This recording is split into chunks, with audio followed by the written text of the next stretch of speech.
Question number 56 हमें क्या कह रहा है? The balance sheet of X Y and Z who were sharing profits in the ratio of 5:3:2 as at 31st March 2020. इनकी हमें balance sheet दी है, इसके बाद हमें बताया हुआ है X retired on 1st April 2020 and Y and Z decided to share future profits in the ratio of 3:2.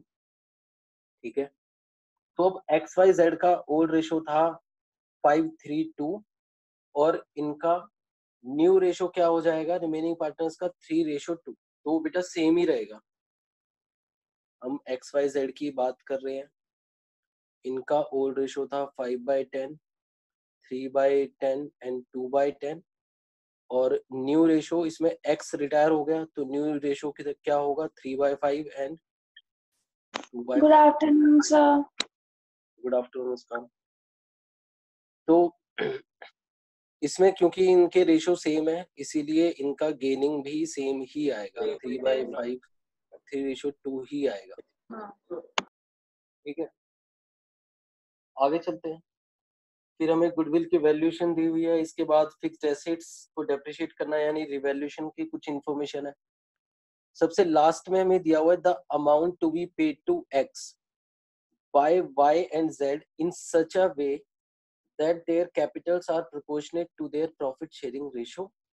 Leave a balance of 50,000 in the bank account. तो हमने जो लास्ट क्वेश्चन किया था ये बिल्कुल डिट्टो वही क्वेश्चन है, वही इसमें कॉन्सेप्ट है. इस पॉइंट का मतलब है कि एक्स को हम पूरा का पूरा पे कर देंगे जो भी उसकी कैपिटल का बैलेंस आएगा. अगर उसको पे करने के लिए हमारे पास पैसे कम पड़ते हैं तो हम वाई और जेड से मंगाएंगे और इतना इतना मंगाएंगे कि इन दोनों की कैपिटल्स भी एडजस्ट हो जाए. तो चलो स्टार्ट करते हैं 56. सबसे पहले हम ड्राफ्ट करेंगे रीवैल्यूएशन अकाउंट.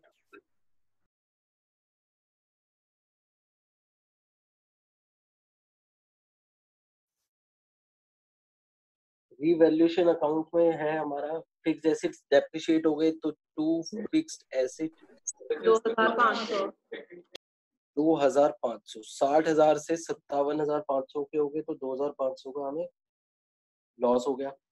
फिर हमें प्रोविजन बनाना है 5%. Provision for doubtful debt 5000. बिल्कुल ठीक है. To provision for doubtful debts 5,000. फिर हमें लाइबिलिटी दी हुई है लेकिन लाइबिलिटी के लिए कोई रिजर्व नहीं दिया हुआ. और लाइबिलिटी क्या लिखा हुआ है? Liability for claim included, sorry ये अलग है. A liability for claim included in creditors for 10,000 is settled at 8,000. इस लाइन को बहुत ध्यान से पढ़ो, बहुत ध्यान से पढ़ो.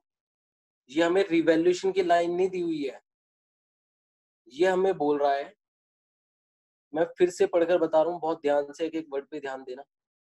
A liability for claim included in creditors for 10,000 यानी क्रेडिटर्स थे हमारे पास 10,000 के टोटल क्रेडिटर्स के अंदर.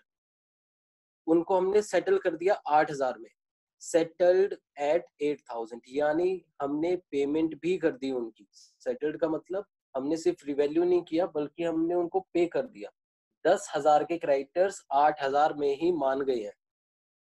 तो क्या करेंगे 2,000 का हमें प्रॉफिट हो जाएगा बाय क्रेडिटर्स 2,000. ठीक है, अब चलते हैं. जाएगा 5500 का.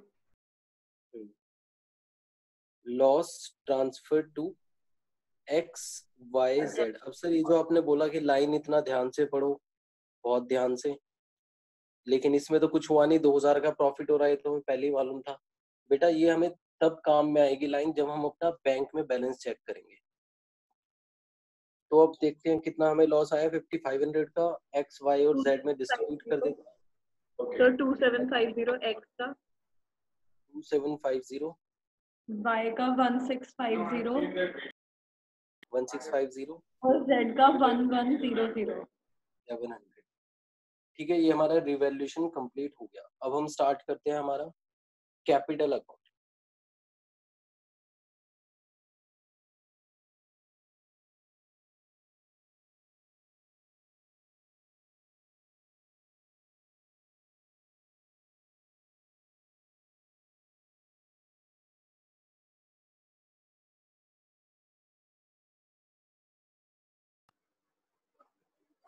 कैपिटल में सबसे पहले हम फिर से समझा देना।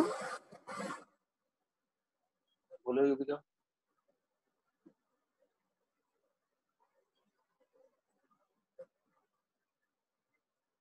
युविका बेटा तुम्हारी वॉइस क्लियर नहीं आई थी मुझे, फिर से एक बार रिपीट।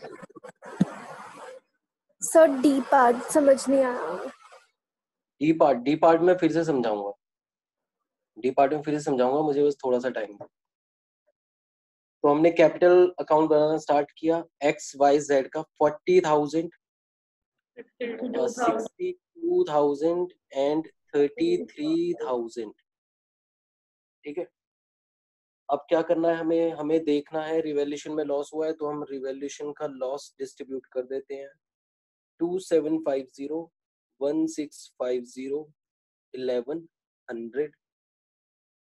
फिर हमें नेक्स्ट देखो बैलेंस शीट के अंदर प्रॉफिट एंड लॉस है हमारे पास, तो क्रेडिट बैलेंस है लायबिलिटीज में, तो ये प्रॉफिट हो जाएगा 85,000 का, ये भी हमें डिस्ट्रीब्यूट 42,500, 42,500, 25,500 25,500 और 17,000। 17,000 ये हमने डिस्ट्रीब्यूट कर दिया। अब देखते हैं और क्या बचा। अब बचा हमारा गुडविल की एडजस्टमेंट रह गई, तो अब हम गुडविल एडजस्ट कर रहे हैं। गुडविल का शेयर कितना है, एक्स की गुडविल कितनी आएगी, ये आएगी 80,000 इंटू 5/10 यानी 40,000। ये 14,000 कौन देगा एक्स को, बाय और जेड देंगे 2 में, तो बाय एंड बाय जेड, तो कितना 24,000 और 16,000 सर एक्स में, 24,000 और 16,000 सर एक्स में जाएगा, सॉरी एक्स में जाएगा 24,000 और 16,000, एक्स को पेमेंट मिल गई। Yes sir. 2x वाई में से निकालेंगे 24,000 और एक्स में से निकालेंगे, सॉरी जेड में से निकालेंगे 16,000। तो ये हमने अपनी गुडविल की एडजस्टमेंट कर दिया है। ठीक है, अब हमें ये देखना है कि कितनी पेमेंट एक्स को जाएगी, तो एक्स की मैं पेमेंट निकाल रहा हूँ। ठीक है, एक्स को कितनी पेमेंट करनी है हमें, एक्स पेमेंट, तो कैलकुलेट कर लेते हैं, इसकी कैपिटल का बैलेंस निकालते हैं। 40,000 प्लस 42,500 प्लस 1,19,750, 1,19,750 ये पेमेंट एक्स को होनी चाहिए अभी। ठीक है, अभी हम करेंगे इसको। ठीक है, अब एक्स को पे करने के लिए हमें अपना बैंक अकाउंट चेक करना पड़ेगा। ठीक है, तो अब हम अपना बैंक अकाउंट चेक करते हैं।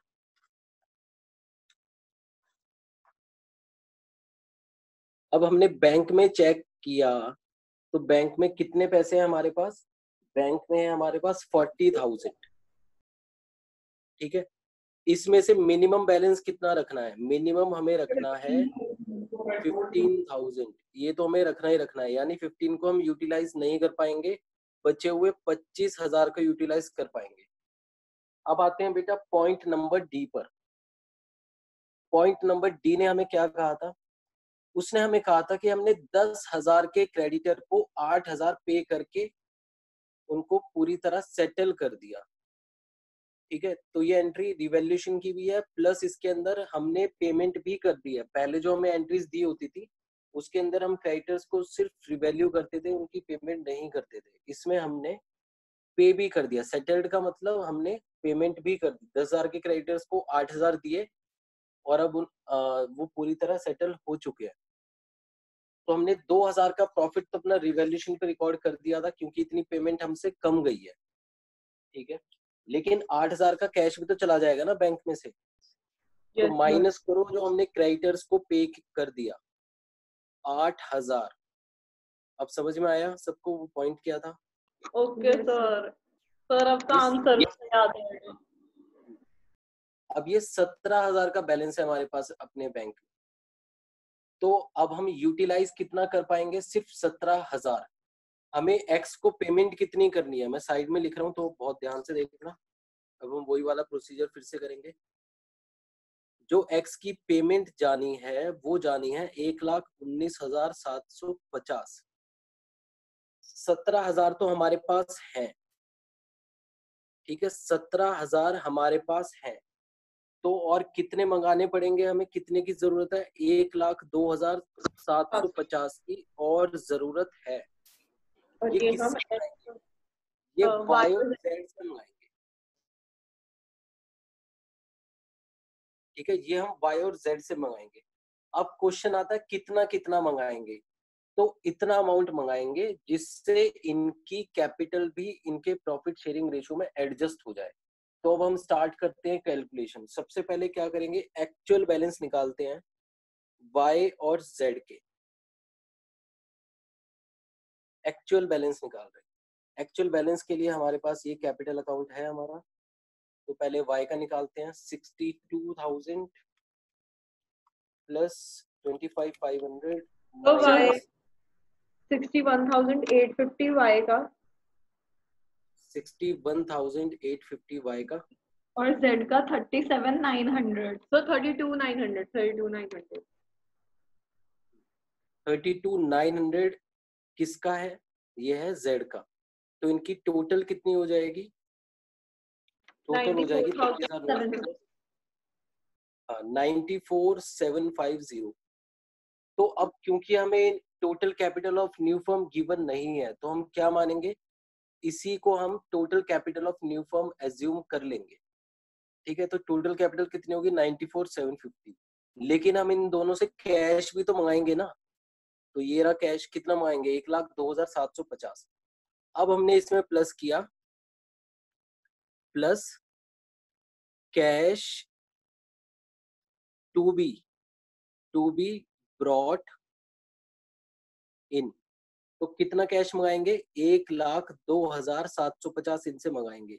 तो इसका मतलब इनकी टोटल कैपिटल कितनी हो जाएगी, इनकी टोटल कैपिटल हो जाएगी 1,97,500। क्लियर है।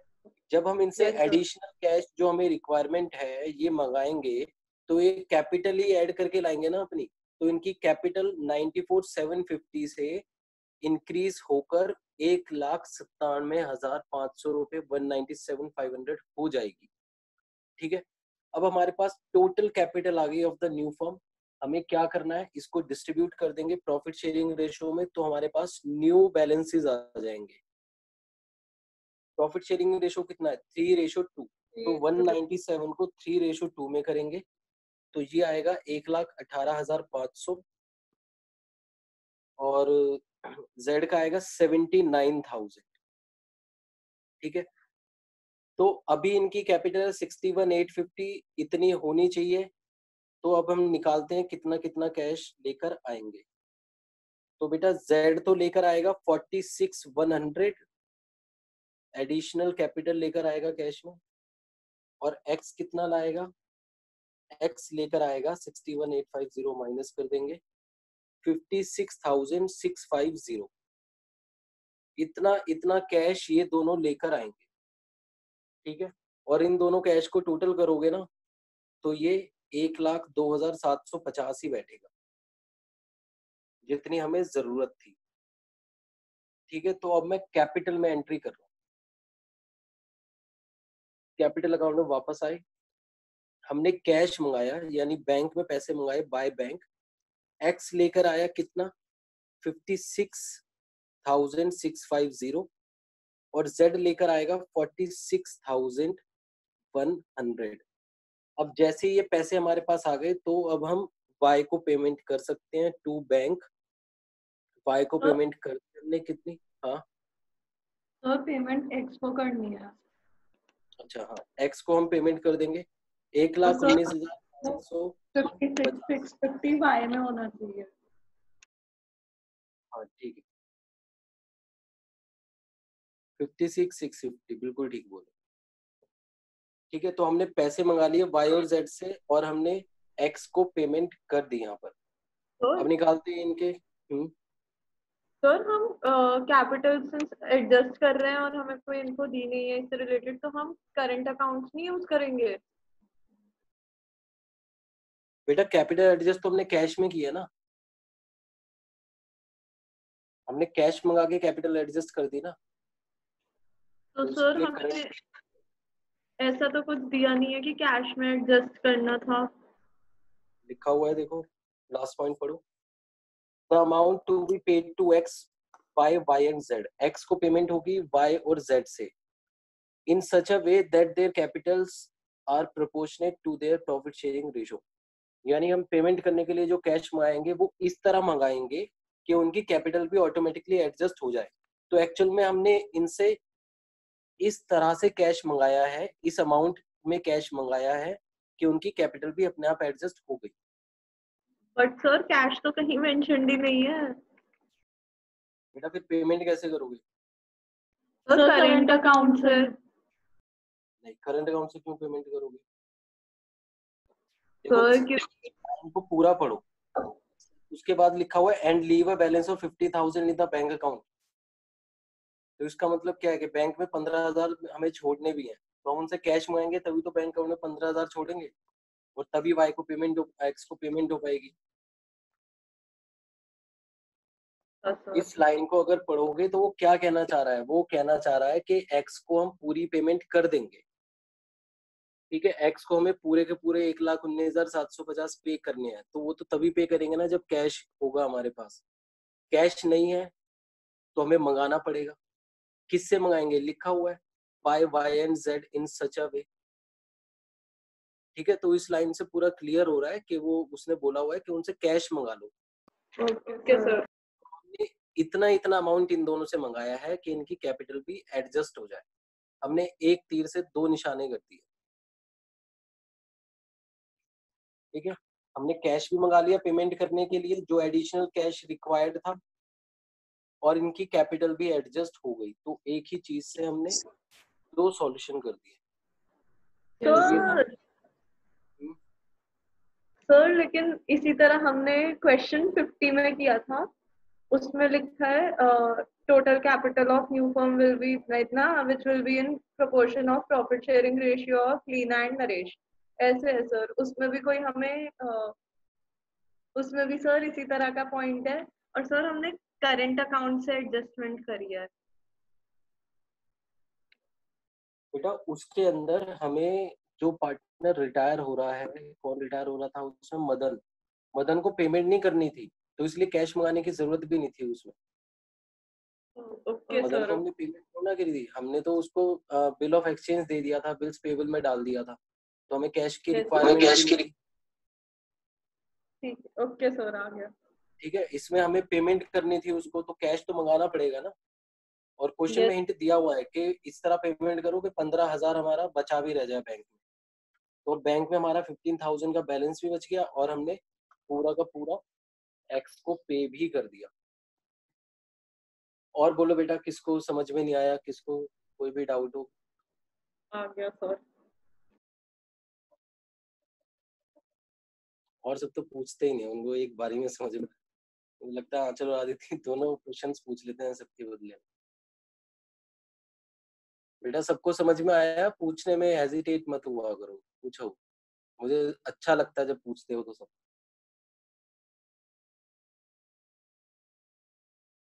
क्वेश्चन नंबर 56 सबको क्लियर है? Yes sir. ठीक है, तो एक्चुअल हम कर क्या रहे हैं, हम कैश भी मंगा रहे हैं और कैपिटल को भी एडजस्ट कर रहे हैं। ठीक है, तो हम एक तीर से दो निशाने लगा रहे हैं। क्वेश्चन नंबर 54 ये घर पे ट्राई करोगे। क्वेश्चन नंबर 54 बिल्कुल सेम क्वेश्चन है, बस एक दो टर्म्स एंड कंडीशंस चेंज होंगी, बाकी क्वेश्चन सेम है। तो इस क्वेश्चन की बैलेंस शीट भी बना लेते हैं जल्दी से, अभी जो हमने किया है। तो बैलेंस शीट स्टार्ट करते हैं।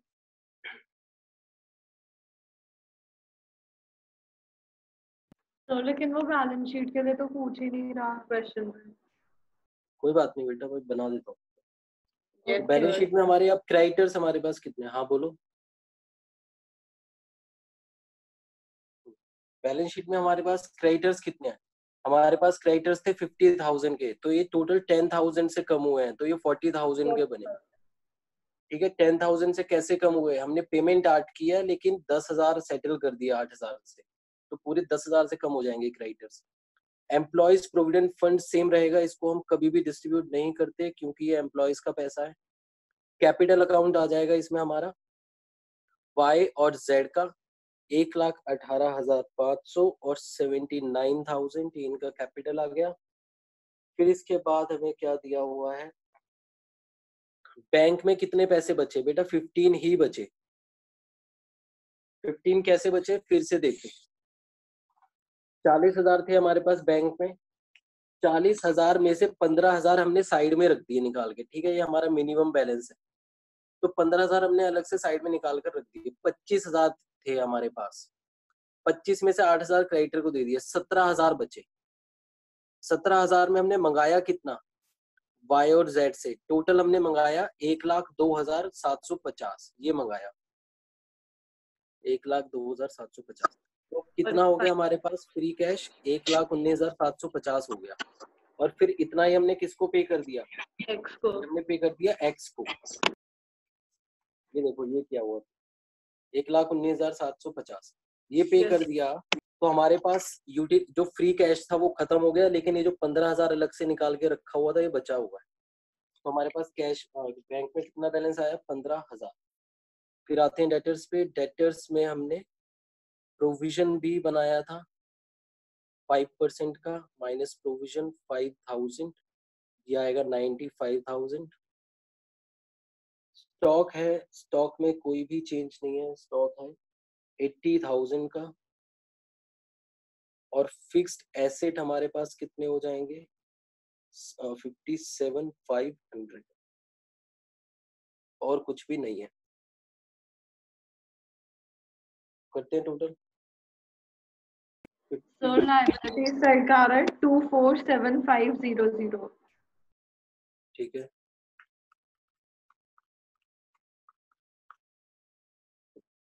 247500। तो हमारी बैलेंस शीट भी मैच हो गई। ठीक है, तो इस तरह के क्वेश्चंस में जहां पर हमारी बैलेंस शीट बहुत एक बार ये मैच हो जाती है, तो वहां पर हमारा 99% तो क्वेश्चन मानकर चलो कि हमने ठीक ही किया है।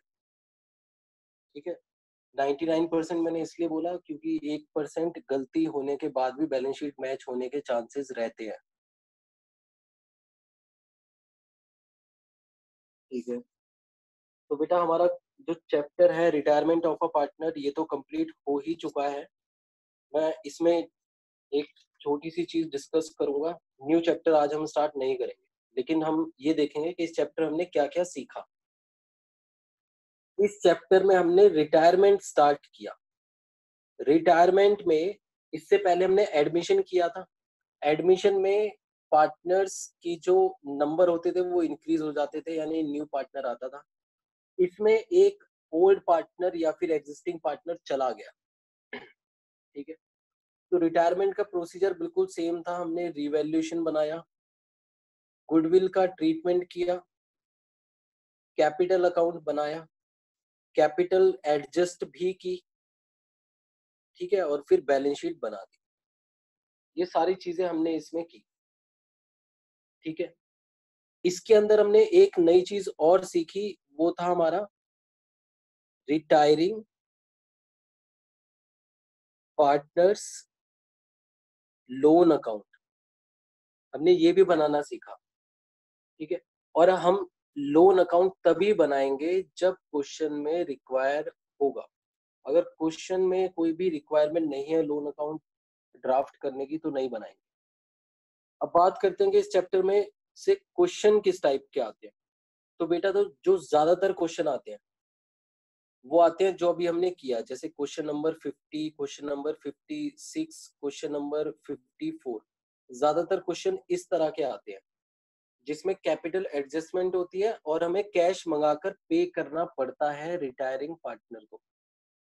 ठीक है, पहले तो इस तरह के ज्यादातर क्वेश्चन आते हैं, प्लस या फिर और इसमें लोन अकाउंट बनाना आता है, loan account and retiring partner capital account, इस तरह के क्वेश्चन आते हैं। या तो आएगा क्वेश्चन 56, 54 या 54 जैसा फुल फ्लेज क्वेश्चन जिसमें हमें कैश मंगाना भी है बचे हुए पार्टनर से और रिटायर्ड पार्टनर को पे भी करना है, या फिर loan account plus retiring partners capital account बनाना आएगा सिर्फ। इस तरह के क्वेश्चन इस चैप्टर में से आते हैं। अगर हम एडमिशन की बात करें तो एडमिशन तो बेटा पूरा का पूरा क्वेश्चन आएगा। ठीक है, सबको क्लियर है? तो इसमें Yes, हमने sir. अब तक तो कैपिटल एडजस्टमेंट की बात की है। कैपिटल एडजस्टमेंट की बात जो हमने की है उसके अंदर हमने केसेस बस दो ही लिए हैं, दो ही केसेस को हमने फॉलो किया है, जहां पर हमें न्यू पार्टनर की कैपिटल गिवन है या फिर नॉट गिवन। नॉट गिवन में हम कैपिटल एडजस्ट करते हैं on the basis of old partners capital. ठीक है, हमने बस ये दो ही केसेस को फॉलो करते हुए सभी कैपिटल्स को एडजस्ट किया है। तो हमें क्वेश्चन में हेडिंग पढ़ने की जरूरत नहीं है, जैसे इसमें हेडिंग्स दी हुई हैं कि when total capital firm is equal to total capital before retirement, total capital of new firm is given और नॉट गिवन। हमें ये सब पढ़ने की जरूरत नहीं है अगर हमें ये दोनों चीजें बहुत अच्छे से समझ में आ गई हैं कि कैपिटल एडजस्ट या तो ओल्ड पार्टनर की कैपिटल के बेस पर होगी या फिर न्यू पार्टनर की कैपिटल के बेस पर होगी। तो हमें कुछ भी इसमें रट्टा मारने की जरूरत नहीं है, जो इन्फॉर्मेशन होगी उसके हिसाब से हम अपना प्रोसीजर फॉलो करेंगे। ठीक है, तो कैपिटल एडजस्टमेंट सबको क्लियर है बहुत अच्छे से? Yes, sir. सभी से पूछ रहा हूँ बच्चों, सभी आंसर। यस सर क्लियर है। यस सर क्लियर है।